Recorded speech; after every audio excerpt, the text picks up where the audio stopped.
Bismillahirrahmanirrahim. Assalamualaikum warahmatullahi wabarakatuh.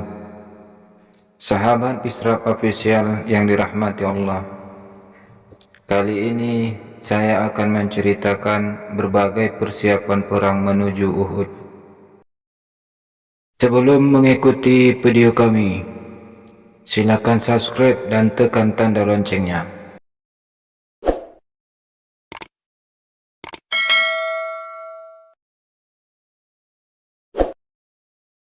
Penduduk Mekah sangat merasa kehilangan rute perjalanan kafilah mereka di jalur Laut Merah. Dan sialnya, sumur-sumur yang mereka miliki di dataran Najd jaraknya saling berjauhan. Namun, pada musim panas, kendala tersebut dapat diatasi dengan cara menambah jumlah unta pengangkut air.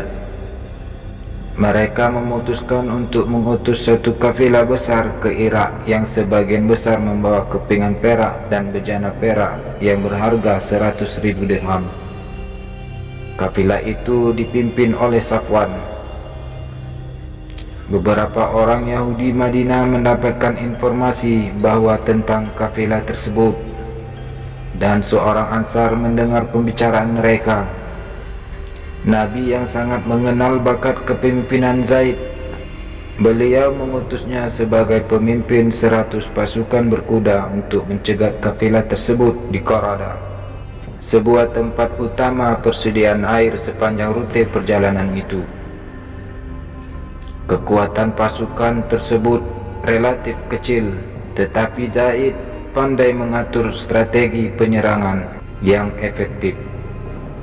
Serangan yang dilakukan secara keras, tiba-tiba dan tak terduga berhasil menghalau kafilah Safwan dan pengikutnya. Sedangkan Zaid kembali beserta pasukannya kembali ke Madinah dengan kemenangan dan mengawal unta-unta orang Mekah yang dimuati berbagai barang berharga seperti perak dan barang dagangan yang lain serta beberapa orang tawanan. Bencana Qarada itu meningkatkan dan mempercepat berbagai persiapan perang di Mekah untuk melancarkan serangan hebat ke Madinah yang telah dilakukan sejak kekalahan mereka di Perang Badar. Bulan suci Rajab telah lewat dan tibalah musim dingin yang bertepatan dengan tahun baru 625 Masehi. Pada bulan berikutnya perkawinan Hafsah dilangsungkan. Kemudian tibalah bulan Ramadan, bulan puasa yang disambut gembira oleh kaum muslim, dan Fatimah pun melahirkan seorang anak. Kemudian Nabi melantunkan azan di telinga bayi yang baru lahir itu dan menamainya Hasan, yang berarti baik. Saat itu bulan sedang purnama. 1-2 hari sesudah itu adalah hari ulang tahun kemenangan Perang Badar. Pada hari terakhir bulan tersebut, Nabi menerima sepucuk surat yang diantar oleh seorang penunggang kuda yang menempuh perjalanan dari Mekah ke Madinah selama 3 hari. Surat itu berasal dari paman beliau sendiri, yaitu Abbas, yang mengingatkan bahwa 3.000 tentara siap menyerang Madinah, 700 pasukan bermantel baja, ditambah 200 pasukan berkuda, dan beratus unta pengangkut barang, beberapa di antaranya dilengkapi haudah bagi kaum wanita. Waktu surat tersebut sampai, pasukan Qurada sedang dalam perjalanan. Abu Sufyan, pemimpin pasukan, membawa serta istri keduanya, yaitu Hindun. Safwan juga membawa 2 istri, sedangkan pemimpin yang lain membawa 1 istri. Jubair, anak Mut'im, tetap tinggal di Mekah, tetapi mengutus seorang budak dari Abyssinia, yaitu Wahsy, yang ahli pelempar tombak seperti warga negerinya yang lain. Wahsy terkenal sebagai pelempar tombak yang jitu. Jubair berpesan kepadanya, "Wahai Wahsy, jika engkau berhasil membunuh Hamzah, paman Muhammad, sebagai wujud balas dendamku, engkau akan kubebaskan." Hindun mendengar itu, dan setiap kali dia melewati Wahsy, dia berkata, "Lakukanlah, hai bapak kegelapan. Balaskan dendam itu dan puaskanlah." Hindun telah berhasil meyakinkan Wahsy bahwa ia haus balas dendam dan akan mengupah siapa yang bisa melaksanakannya. Sebelum musuh tiba, kaum Muhajirin dan Ansar masih memiliki waktu seminggu. Mereka membangun benteng-benteng untuk penduduk Madinah yang tinggal di bagian luar oasis bersama hewan ternak mereka. Semua itu dilakukan sampai tak seekor pun kuda, unta, sapi, kambing, dan domba yang berada di luar tembok. Terdengar kabar bahwa tentara Quraisy melintas rute sebelah barat dekat pesisir. Pada saatnya, mereka akan berbelok ke arah pedalaman dan beristirahat kira-kira 8 km di sebelah barat Madinah. Kemudian, mereka bergerak ke timur laut sekitar beberapa kilometer dan berkemah di lahan tanah pertanian kosong di dataran kaki Bukit Uhud. Sahabat Israq Official yang dirahmati Allah, kemudian Nabi mengirimkan mata-mata yang keesokan harinya pulang melaporkan jumlah musuh tepat seperti yang diceritakan di dalam surat itu. Pasukan Quraisy juga menyertakan 100 orang Saqif, kontingen Kinanah, serta sekutu lainnya. 3.000 unta dan 200 kuda memakan rumput dan gandum muda di sebelah utara hingga tak sehelai daun pun yang tersisa. Para tentara tersebut belum menunjukkan tanda-tanda akan melakukan serangan. Malam itu dijaga ketat 2 Sa'd dari Aus dan Khazraj, yaitu Ibnu Mu'az dan Ibnu Ubadah, ditugaskan untuk berjaga-jaga di luar pintu Nabi bersama Usaid dan beberapa pengawal kuat yang lain. Nabi sendiri seperti biasanya tidak bersenjata, namun beliau bermimpi mengenakan suatu mantel kebal bersenjata tajam dan menunggang seekor biri-biri. Pedang berada di genggamannya, tapi tampak bengkok. Beliau juga menyaksikan sapi-sapi miliknya jatuh bergelimpangan menjadi korban di depan matanya. Sahabat Israq Official yang dirahmati Allah, esok paginya Nabi menceritakan mimpinya kepada para sahabat. Mimpi itu diartikan, pakaian kebal senjata adalah Madinah dan pedang bengkok adalah pukulan yang dihantamkan pada diriku sendiri. Kata beliau, sapi-sapi yang menjadi korban adalah sahabat-sahabatku yang akan terbunuh, dan biri-biri kutunggangi adalah pemimpin mereka yang akan kita bunuh, insya Allah. Pilihan pertama Nabi adalah tidak keluar kota dan tetap bertahan di dalam tembok-tembok itu. Meskipun beliau berharap mendapat dukungan, tapi hal itu bukan suatu kepastian. Maka beliau mengonsultasikan pada yang lain, apakah mereka akan bergerak keluar kota atau tidak. Sahabat Israq Official yang dirahmati Allah, Ibnu Ubay memberikan usul pertama kali.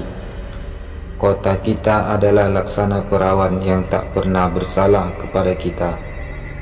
Meski dengan risiko kerugian yang sangat besar, kita harus keluar dari kota ini untuk menyerang musuh. Dan tak seorang pun memasukinya untuk menyerang kita, tetapi merekalah yang akan mengalami kerugian. Karena itu, wahai Rasulullah, izinkan mereka keluar. Kemalangan akan menjadi nasib buruk bagi mereka apabila mereka tetap tinggal di sini hingga kelak. Jika mereka kembali ke daerahnya, akan merasa frustasi dan patah semangat karena tidak berhasil dengan baik. Sebagian besar sahabat senior Muhajirin dan Ansar cenderung kepada pendapat Ubay. Maka Nabi berkata, "Tinggallah di Madinah dan tempatkan kaum wanita dan anak-anak di dalam benteng." Baru saja beliau berkata, banyak pemuda terbakar semangatnya untuk segera luar kota menyongsong musuh, dan berkata, "Wahai Rasulullah, pimpinlah kami untuk menyerang musuh, agar kita tidak dianggap pengecut atau lemah." Kata-kata itu disambut dengan gumam setuju dari segenap yang hadir di pertemuan itu. Hamzah, Sa'ad ibnu Ubadah dan lainnya yang lebih berpengalaman mulai condong kepada pendapat mereka. Kata salah seorang dari mereka, "Di Badar, meskipun kita hanya berkekuatan 300 orang, Allah memberikan kemenangan kepada kita. Kini kita lebih banyak dan mengharapkan restu Allah untuk itu, dan Allah telah menempatkan mereka tepat di depan pintu rumah kita." Kemudian salah seorang tertua dari Aus, Katsama, tampil berdiri untuk berkata dan mengemukakan berbagai argumen agar tidak bersikap definisi atau bertahan saja. Kemudian ia banyak berbicara tentang perayaan pribadi. Anak Sa'ad adalah salah seorang muslim yang terbunuh di perang Badar. Tadi malam dalam mimpiku aku melihat anakku. Penampilannya sangat cakap dan aku melihatnya dikitari oleh puji-pujian di tengah kebun buah-buahan dan sungai-sungai surgawi. Dan ia berkata, "Datanglah kepada kami dan menjadi teman kami di sini. Semua yang dijanjikan Allah adalah benar semata." Katsama berkata, "Aku sudah tua dan mendambakan pertemuan dengan Allah. Maka doakanlah aku, hai Rasulullah. Semoga Allah menghadiahkan aku kesyahidan dan menjadi teman Sa'ad di surga." Sahabat Israq official yang dirahmati Allah, Nabi pun memimpin doa untuk Katsama, tentu dalam suasana yang sangat hening. Kemudian kaum muslim yang lain berdiri untuk berbicara. Kali ini adalah seorang Khazraj, Malik ibnu Sinan. "Hai Rasulullah, di hadapan kita ada satu dari dua kebaikan, kemenangan atas musuh sesuai dengan yang kita dambakan atau kesyahidan. Aku tak peduli mana yang akan terjadi sebab keduanya sama-sama baik." Sekarang sudah jelas, mereka menentang untuk tetap tinggal di dalam benteng kota, bukan hanya dari pendapat perorangan, tapi dari kesepakatan umum diterima oleh mayoritas kaum muslim. Kemudian Nabi pun akhirnya memutuskan untuk menyerang. Di tengah hari mereka berkumpul untuk salat Jumat, dan Nabi berkhutbah tentang jihad. Beliau mengingatkan bahwa kemenangan hanya akan diperoleh bila mereka tetap tabah dan sabar. Kemudian beliau meminta kaum muslim agar siap menyongsong musuh. Seusai sholat Jumat, dua orang telah menunggu di belakang, ingin berbicara dengan Nabi. Masing-masing memiliki keputusan penting untuk diselesaikan. Salah satunya adalah Hanzalah, anak Abu Amir yang mengaku sebagai pengikut Ibrahim, dan bahkan sampai sekarang tidak diketahui oleh anaknya sendiri yang sedang berada di dalam kemah musuh di kaki Bukit Uhud. Hari itu hari pernikahan Hanzalah yang telah direncanakan seminggu sebelumnya. Ia bertunangan dengan sepupunya Jamilah putri Ibnu Ubay. Ia keberatan menangguhkan perkawinan itu, tetapi ia tetap ingin turut berangkat perang. Nabi memutuskan agar perkawinan Hanzalah tetap dilaksanakan, dimeriahkan dan dipersilakan menghabiskan malamnya di Madinah. Sebelum matahari terbit, dimungkinkan belum terjadi penyerangan, sehingga Hanzalah masih punya waktu yang cukup untuk turut berangkat bersama Nabi esok paginya. Hal itu diketahui Nabi setelah memperkirakan rute yang ditempuh oleh kaum musuh. Orang kedua adalah Abdullah ibnu Amr dari Bani Salimah, salah satu suku Khazraj. 3 tahun sebelumnya, Abdullah seorang penyembah berhala, kemudian masuk Islam di lembah Mina, berbaiat kepada Rasulullah di Aqabah kedua.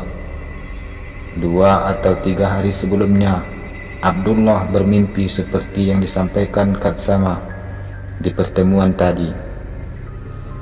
Di dalam mimpinya, ada seorang laki-laki menemuinya dan memperkenalkan diri sebagai mubashir. Ia berkata kepadanya, "Tunggu beberapa hari lagi, engkau akan datang kepada kami." Abdullah bertanya, "Kamu sekarang di mana?" "Di surga," jawab laki-laki itu. "Di sini kami bisa melakukan apa saja yang kami inginkan. Bukankah engkau telah terbunuh di Badar?" tanya Abdullah. "Ya, tetapi kami dihidupkan kembali," jawab mubashir. Setelah ia selesai menceritakan mimpinya itu, itulah kesyahidan.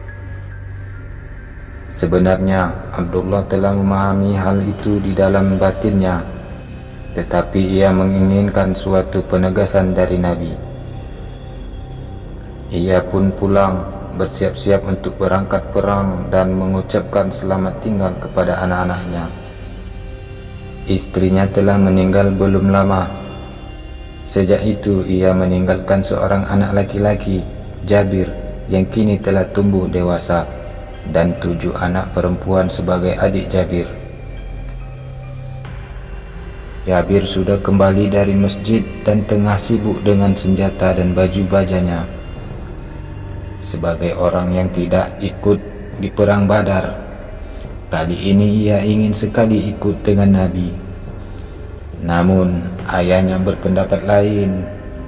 "Anakku," kata Abdullah, "tidak pantas kita meninggalkan mereka tanpa seorang laki-laki.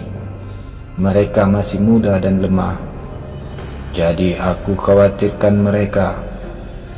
Sementara aku harus berperang bersama Rasulullah. Semoga Allah menghadiahkan kesyahidan kepadaku. Kutitipkan mereka kepadamu." Mereka yang ia maksud adalah anak perempuannya. Sahabat Isyraq Official yang dirahmati Allah Subhanahu wa Ta'ala, kaum muslim berkumpul kembali saat sholat maghrib.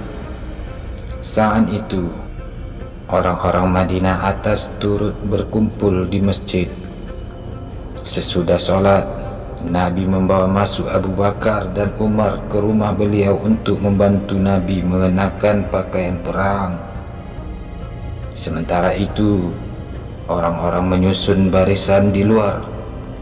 Sa'ad ibnu Mu'az dan pengikutnya dengan suara keras mengingatkan, "Kalian semua telah memaksa Rasulullah untuk keluar, berlawanan dengan kemauan beliau. Sedangkan kebijakan itu telah diwahyukan dari atas. Serahkan kembali keputusan ini ke tangan Nabi.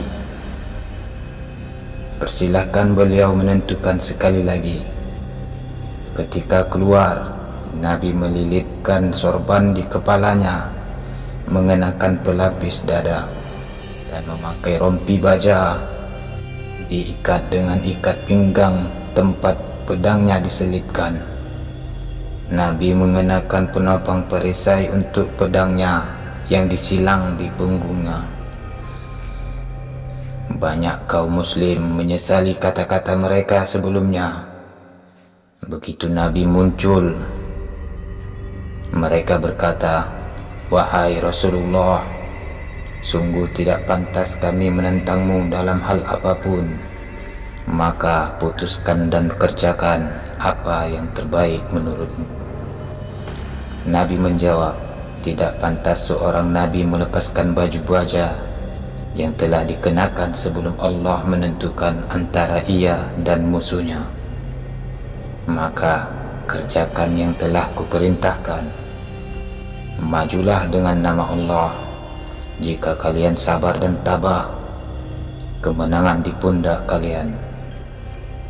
Kemudian beliau meminta 3 batang tombak untuk mengikat 3 bendera. Bendera dari Aus diberikan kepada Usaid, bendera Khazraj diserahkan kepada Hubab yang telah memberikan saran tentang sumur di Badar, dan bendera kaum Muhajirin diserahkan kepada Mus'ab.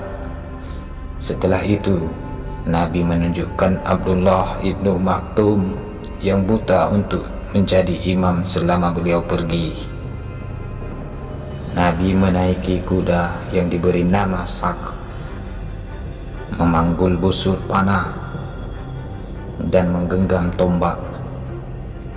Tak ada orang lain yang berkuda. Kedua saat itu berjalan di depan Nabi, dan pasukan yang lain di kanan kirinya. Mereka semua sekitar 1000 orang.